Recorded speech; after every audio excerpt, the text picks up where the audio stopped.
Hoje é quarta-feira, dia 22 de janeiro do ano do Senhor de 2025, e o evangelho deste dia é de Marcos, capítulo 3, versículos de 1 a 6. Naquele tempo, Jesus entrou de novo na sinagoga. Havia ali um homem com a mão seca. Alguns o observavam para ver se haveria de curar em dia de sábado para poderem acusá-lo. Jesus disse ao homem da mão seca: "Levanta-te e fica aqui no meio." E perguntou-lhes: "É permitido no sábado fazer o bem ou fazer o mal? Salvar uma vida ou deixá-la morrer?" Mas eles nada disseram. Jesus então olhou ao seu redor, cheio de ira e tristeza, porque eram duros de coração, e disse ao homem: "Estende a mão." Ele a estendeu e a mão ficou curada. Ao saírem, os fariseus, com os partidários de Herodes, imediatamente tramaram contra Jesus a maneira como haveriam de matá-lo. O episódio do evangelho de hoje é o último episódio das assim chamadas controvérsias galileanas. Os opositores de Jesus estão sempre à espreita para poderem acusá-lo e eliminá-lo. Não se esqueçam, o inimigo ronda sempre para encontrar uma brecha por onde nos atacar. Os que resistem a Jesus e à sua mensagem buscam fazer pressão constante sobre ele. Jesus é alguém que também pode nos ensinar a como não fugir das tensões, mas vivê-las com serenidade, em razão do enraizamento da vida em Deus e do conhecimento da palavra de Deus. As pessoas, sobretudo os opositores de Jesus, o pressionam, mas ele, sábio, não se deixa pressionar.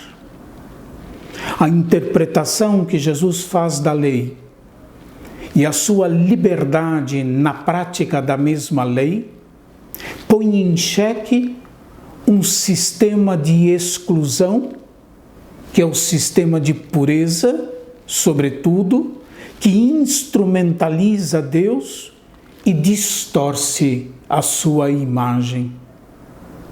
Muitas vezes acontece ainda hoje e com mais frequência do que nós imaginamos.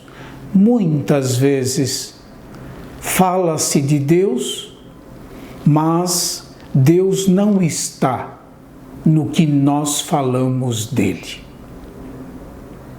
Jesus, no episódio de hoje, está na sinagoga, em dia de sábado, como era seu costume e o costume de todo judeu piedoso. Lá havia um homem de mão seca. Os opositores de Jesus, ao invés de celebrarem o sábado na sinagoga, estão preocupados com o comportamento de Jesus diante da situação de fragilidade do homem com a mão seca, sem movimento. Jesus conhecia muito bem os que lá estavam. Por isso, ele pergunta: o que é permitido fazer no sábado? É permitido no sábado fazer o bem ou fazer o mal? Salvar uma vida ou deixá-la morrer? Para um homem de fé, instruído verdadeiramente na lei do Senhor, bem e mal, salvar e deixar morrer, não são alternativas que se possa admitir, pois no centro da lei de Deus está a misericórdia, a defesa da vida e da liberdade. A lei foi dada por Deus a seu povo para preservar o dom da vida e o dom da liberdade. Por isso eu repito, para um homem de fé, instruído na lei do Senhor, bem e mal, salvar e deixar morrer, não são alternativas admissíveis. Para os opositores de Jesus, no sábado, fazer o bem era não fazer nada. Para Jesus, no entanto, fazer o bem era salvar a vida, promover a vida, salvar a pessoa. Mas o silêncio à pergunta de Jesus, dos que lhe faziam frente, revela a dureza do coração deles.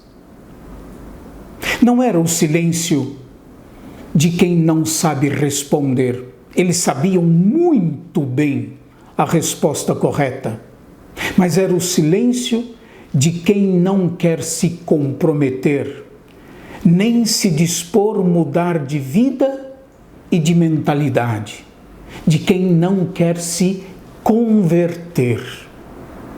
Silêncio de quem despreza o outro em nome de uma doutrina que prescinde do Deus da vida. Esse fechamento dos opositores de Jesus impede reconhecer o tempo da visita salvífica de Deus. O último versículo do Evangelho de hoje diz: ao saírem, os fariseus com os partidários de Herodes imediatamente tramaram contra Jesus a maneira como haveriam de matá-lo.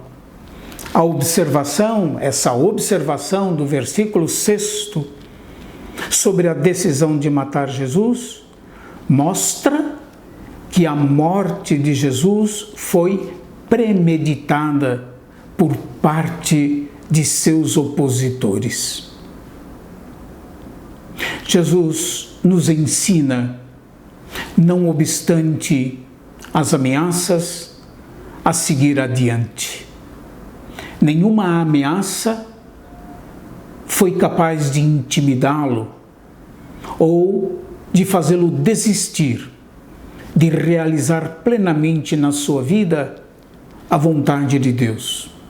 São Lucas tem uma imagem que com frequência, vocês sabem, eu repito, depois do discurso na sinagoga de Nazaré, no capítulo 4 do Evangelho de São Lucas, quando queriam precipitar Jesus morro abaixo, o evangelista faz esta observação. Mas ele, passando pelo meio dele, prosseguia o seu caminho. O caminho que o levava a cumprir plenamente a vontade do Pai. O caminho de sua ascensão ao Pai, do seu êxodo deste mundo para o Pai. Que Deus abençoe a todos e até amanhã, se Deus quiser.